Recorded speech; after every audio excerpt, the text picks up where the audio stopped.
Major combat operations in Iran. Those were the words Donald Trump used on Saturday morning, February 28, 2026, as missiles hit Tehran and smoke rose over the Iranian capital for the second time in less than a year. Translation: someone just put their hand on a valve that controls half of China's oil supply. And if you think this war is about nuclear weapons, you are looking at the wrong map entirely. Before we go deeper, hit subscribe and drop a comment below. One question. Before watching this video, did you think this strike was really about nuclear weapons? I read every single comment. By the end of this video, you will understand three things. Why the nuclear program is the justification but not the actual cause. How a deal made in a desert capital in 1973 still determines what happens to your savings in 2026. And what single indicator to watch in the next 72 hours that will tell you exactly which scenario is playing out right now. Here is what this video is actually about. Not the war you are watching on television right now. The war underneath that war. The one that does not appear in official statements. The one that has been building for 3 years in financial architecture, in trade corridors, in oil contracts quietly denominated in a currency that is not the dollar. And the one that, if you understand it, explains not just what happened on Saturday, but why it had to happen now, in this form, at this exact moment in history. There are two versions of this story. The official version and the financial version. Both are real. Only one explains the timing. Let me give you the official version first, because it is not wrong. It is just incomplete in a way that matters enormously. Iran has been pursuing nuclear enrichment for decades. The program survived sanctions, survived the assassination of its lead scientists, survived cyber attacks that destroyed thousands of centrifuges, survived Israeli airstrikes in June 2025 during what became known as the 12-Day War. Every setback bought time, but it did not stop the program. By early 2026, Iran's uranium enrichment had reached approximately 60% purity. Weapons grade requires 90%. But the distance between 60 and 90% is not measured in years anymore. It is measured in weeks. Once a regime makes the political decision to cross that threshold, the technical steps follow quickly. American and Israeli intelligence assessed that the window for a preventive strike one that could meaningfully set back the program before that political decision was made was closing. That is not a rounding error. That is a program that survived everything the world's most sophisticated intelligence services could throw at it and was still advancing. The diplomatic track had been running in parallel. Oman, which has maintained quiet channels with both Washington and Tehran for decades, served as the intermediary. The United States and Iran held multiple rounds of indirect talks through January and February of 2026. Trump set an explicit deadline, 10 days to reach a deal on Iran's nuclear program. The Oman-mediated negotiations ended Thursday, February 26th in Geneva, without an agreement. Iran said significant progress had been made. 48 hours later, the missiles launched from U.S. naval vessels and Israeli aircraft struck targets across Tehran and at least 5 other Iranian cities. That is the official sequence. Every element of it is documented, cross-referenced, and accurate. The nuclear threat is real. The failed diplomacy is real. The intelligence assessment is real. But here is what the official sequence does not tell you. Now you might be thinking, okay, so this really is about nuclear weapons. The timeline fits. The logic holds. Iran refused to deal. The window was closing. The U.S. acted. End of story. That would be the complete story if geopolitics ran on logic alone. But here is what nobody's telling you. The nuclear program is the door. What is behind the door is something that has been building since 1973. And to understand what happened on Saturday, you need to zoom out not to last week, but half a century back. Because the financial architecture at stake in this conflict was constructed long before any of us were watching. Let that sit for a second. July 1973. Washington is in crisis.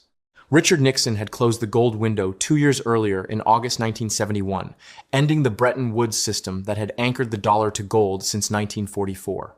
With the gold anchor gone, the dollar was floating freely and falling.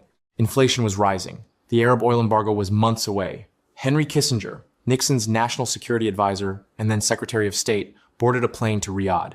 What he negotiated in the Saudi capital over the following months was never formally published as a treaty, never submitted to Congress for ratification, never subjected to public debate of any kind. But its effects reshaped the entire global financial system and have held for 50 years since. What nobody voted on, what nobody debated, what simply became the architecture of the world. The structure of the deal was simple. Saudi Arabia and the other Gulf oil producers would price their oil exclusively in US dollars. Every barrel, every contract, every transaction dollars only.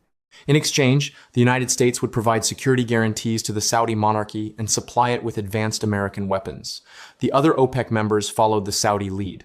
And with that agreement informal, unwritten in any single document, but operationally absolute, the petrodollar system came into existence. Here is what that system actually does at the structural level. Every country on Earth that needs oil, which means every industrialized country on Earth needs US dollars first. To buy energy, you need dollars. To maintain strategic energy reserves, you need dollars. Central banks, from Tokyo to Frankfurt to Sao Paulo to Beijing, hold dollars in reserve not because they love America, but because the world runs on oil and oil runs on dollars. This creates permanent, structural, non-discretionary global demand for American currency. That demand is what allows the United States to run approximately $38.5 trillion in national debt without triggering a bond market collapse. It is what allows Washington to borrow at rates the market will accept. The petrodollar is not just an energy arrangement. It is the load-bearing wall of American fiscal power. Sound familiar? It should, because that load-bearing wall is exactly what was being dismantled quietly, methodically, brick by brick before Saturday's strikes. Here is the scale of what the petrodollar has meant in practice. Since 1974, the United States has run persistent trade deficits, buying more from the world than it sells, without triggering the currency collapse that would normally follow. Other countries have absorbed those dollars because they need them for oil. The dollar's reserve currency status, which allows America to borrow cheaply and spend globally, rests on this foundation more than on any other single factor. Remove the oil-dollar link, and the question of how the United States services approximately $38.5 trillion in debt at manageable interest rates becomes suddenly very difficult to answer. Let that number sit for a moment. $38.5 trillion, held together in part by an agreement made in a desert capital that most Americans have never heard of. In January 2024, Iran formally joined BRICS, the economic bloc anchored by Brazil, Russia, India, China, and South Africa, with new members including Saudi Arabia, the UAE, Ethiopia, and Egypt. Iran's membership was not symbolic. Iran sits on the fourth largest proven oil reserves in the world, approximately 157 billion barrels. Its formal integration into BRICS had one structural consequence that mattered above all others. Iranian oil, a significant slice of global supply, could now flow through an institutional framework designed explicitly to operate outside Western financial infrastructure. Let me show you exactly what that looked like in concrete terms by 2025 because the numbers matter. Iran was exporting approximately 1.6 to 1.7 million barrels of oil per day despite US sanctions, primarily to China, according to the International Energy Agency. The transactions bypassing dollar settlement entirely settled instead in Chinese yuan through payment mechanisms that operated outside SWIFT. Iran and China had constructed what amounts to a parallel financial circuit. Oil flows east and yuan flows west, with no US dollars touching the transaction at any point in the chain. No American bank involved, no American treasury visible anywhere in the settlement process. No leverage for Washington. Think about what that circuit actually means. No American fingerprint anywhere in the transaction. That is not a loophole. That is an architecture. For 50 years, every barrel of oil in the world touched the dollar at some point in its journey, from wellhead to refinery to end user.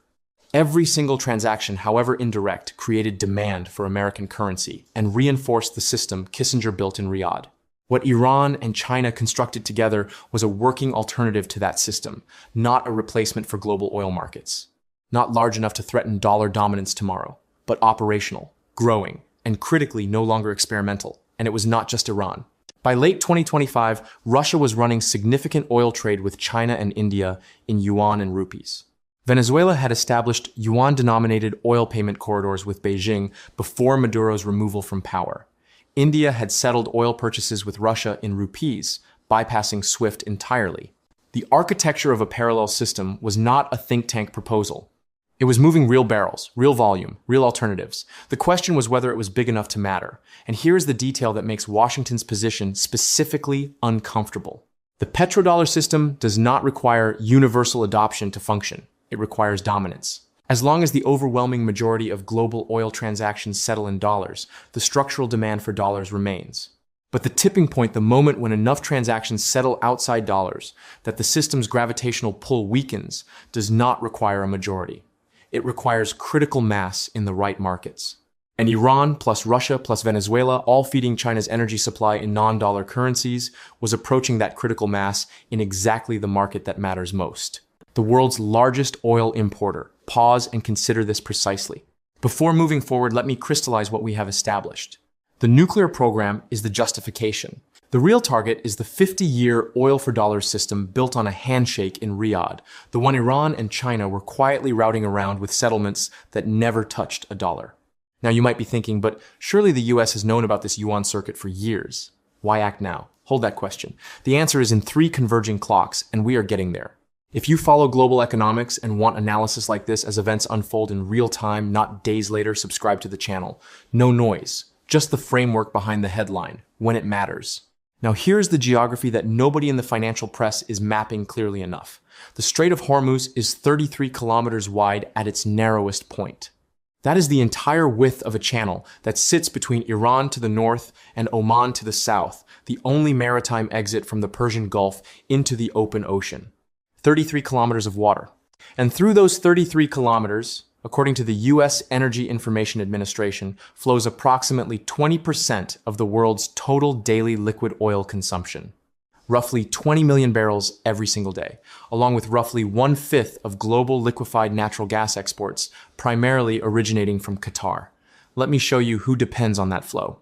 Energy data firm Kepler reported that in 2025, approximately 7 in 10 barrels of the crude oil transiting the Strait of Hormuz flowed to 4 countries: China, India, Japan, and South Korea.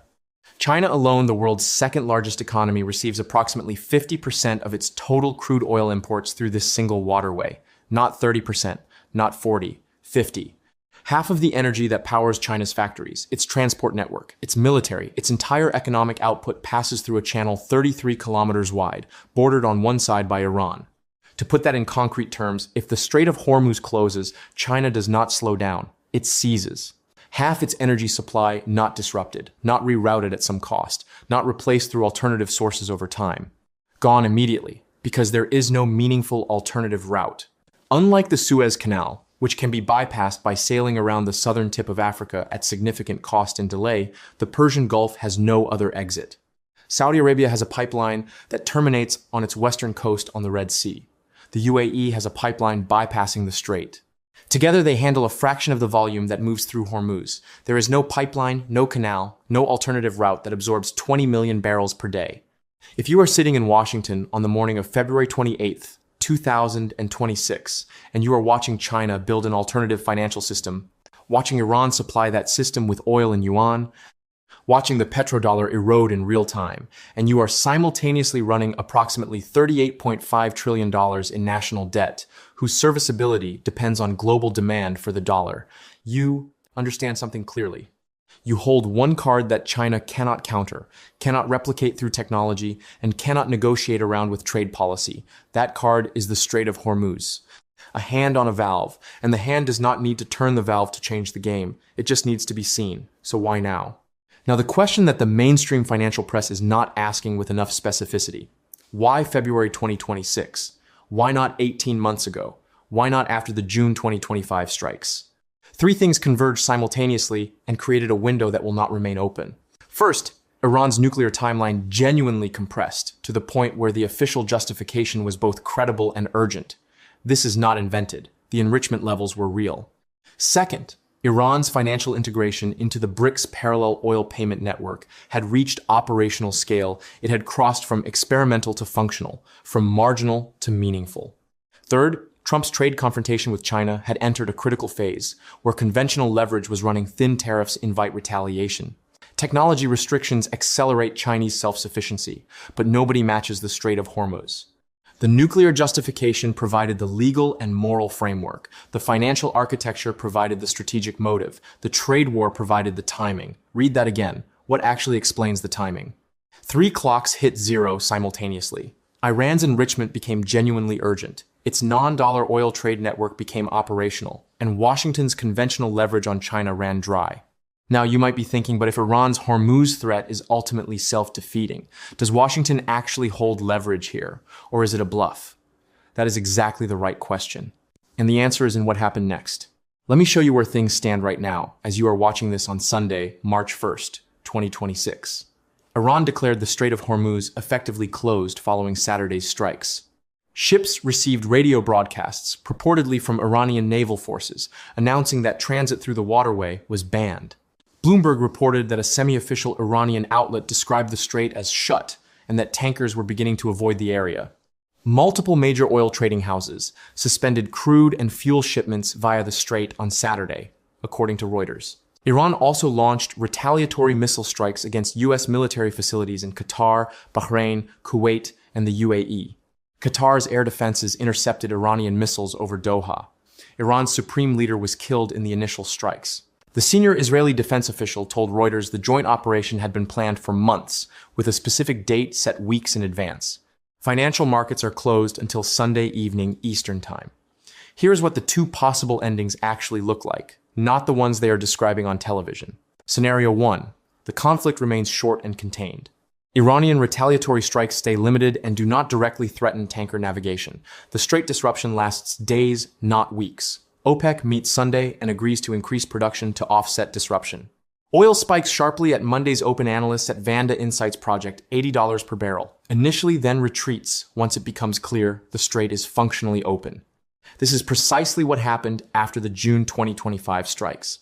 Equities sold off sharply, then recovered within days when no disruption materialized.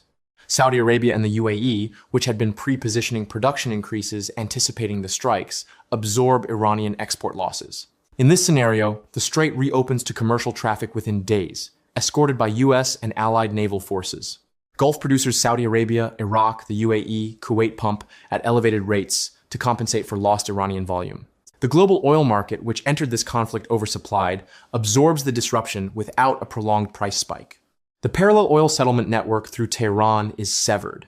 Washington achieves its strategic objective, disrupting the non-dollar financial architecture and demonstrating control of the Hormuz lever without a prolonged military campaign that risks wider regional escalation. If this kind of layered analysis is useful to you, share this video with one person today who would want to understand what is actually happening right now. It takes 5 seconds.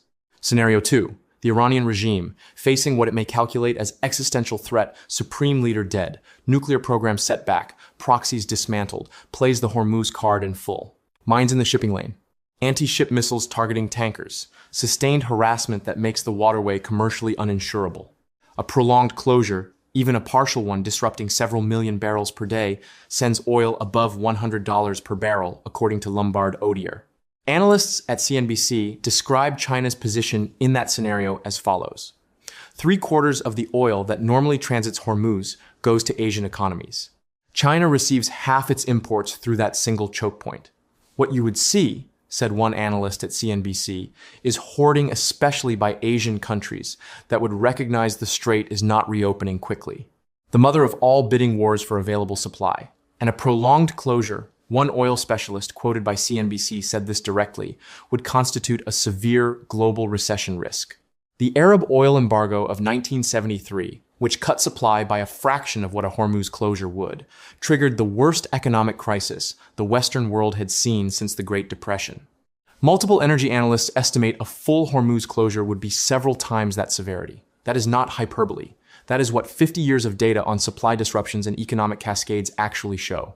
The bulls say scenario 2 is self-defeating. For Iran, a full closure invites complete destruction of its remaining naval capacity by U.S. and allied forces. The bears say a regime with nothing left to lose does not run the same risk calculus as a regime under manageable pressure. My take. The probability distribution sits heavily towards scenario 1, with the conflict contained and strategically achieved within weeks. But the worst-case economic scenario, scenario 2, is the largest single economic threat the global economy has faced since 1973. And risks of that magnitude reprice everything. So let us strip it down to what matters. Scenario 1, a short, contained conflict that severs Iran's parallel oil payment network without a full Hormuz closure, carries the higher probability. Scenario 2, a cornered regime mining the shipping lane with nothing left to lose, is the largest economic worst-case scenario the world has faced in 50 years. One variable separates them, whether tankers keep moving. Think about what that actually means for the next decade of geopolitics. Here is what this means for the money in your pocket right now. If you fill a gas tank in the next week, you will pay more. Multiple market analysts are projecting a 5 to 10% increase in oil prices in the near term, translating to roughly 10 to 15 cents per gallon at the pump. On an annual household basis, that is several $100s. That is the surface effect. The deeper effect runs through everything that oil touches in a modern economy: shipping costs, food production costs, manufacturing inputs, airline tickets, heating costs. An oil price sustained above $100 for a full quarter historically correlates with a meaningful contraction in consumer spending across major economies. The 1973 embargo, which caused a far smaller supply disruption than a Hormuz closure would, produced fuel rationing, odd even license plate restrictions on gas purchases, and a recession that lasted 2 years. I am not a financial advisor. But here is what the data suggests about navigating this kind of moment. Geopolitical oil price spikes have historically been temporary. In every major Middle East conflict since 1990, prices spiked and reverted toward pre-conflict levels within 3 to 6 months. The current global oil market is oversupplied. Supply growth has been outpacing demand for over a year, which provides a structural buffer limiting both the severity and the duration of any price spike. The U.S. Strategic Petroleum Reserve can be tapped to smooth a short-term disruption. Gulf producers have spare capacity they can deploy quickly. What the data also consistently shows across decades of Middle East conflict: during periods of acute energy uncertainty, energy producers with non-Hormuz export exposure, gold, and the US dollar itself have historically held or gained value. The dollar gains because the world runs to it in a crisis, including a crisis partly created by American military action. Whether those historical patterns hold in this specific conflict depends almost entirely on how long it lasts, and whether the strait remains functionally open for commercial traffic. Watch one indicator above all others in the next 72 hours. Not oil prices, those are a lagging signal once the market opens. Watch tanker traffic through the Strait of Hormuz directly. If transit volumes resume at normal levels within 3 days, scenario 1 is confirmed and markets will stabilize. If disruption extends beyond 1 week, every financial variable that touches energy needs to be reconsidered from the ground up. Here is where this leaves us. The official story is nuclear weapons. That story is real enough to be the justification, but it is not the architecture of what happened on Saturday. The architecture is 50 years old. A deal made in Riyadh in 1973, never published, never voted on, created a global system where oil equals dollars and dollars equal the load-bearing wall of American fiscal power. That system has been under structural pressure from a parallel circuit built quietly and deliberately by China and Iran over 3 years, where oil equals yuan and the dollar is absent from the transaction entirely. The strikes on Saturday severed that circuit. Iran's export capacity is damaged. Its financial integration into the BRICS yuan architecture is disrupted. The hand is on the valve. What nobody knows yet is whether it stays severed, whether China absorbs this as a setback and rebuilds parallel oil routes through other channels, other partners, other mechanisms, or whether Saturday was the moment that accelerated the exact financial realignment it was designed to prevent by demonstrating to every oil-producing nation exactly how the Hormuz card works, and exactly how much it costs to be on the wrong side of it. Stop for a second and let the structure of this settle. Watch what China does next, not its statements to the United Nations, not its diplomatic language. Watch what it does with its currency, with its oil contracts, with its relationship with Saudi Arabia, with the pace and direction of its yuan internationalization effort, because this was never about Iran. Iran was the door. And on February 28, 2026, that door was kicked open. If this video gave you a frame for understanding what is actually happening, one that goes deeper than nuclear weapons and warships, subscribe. Drop a comment below. One word that describes what you think the real objective here is. I read every single one. Every week, this channel goes 3 layers deeper than the headline.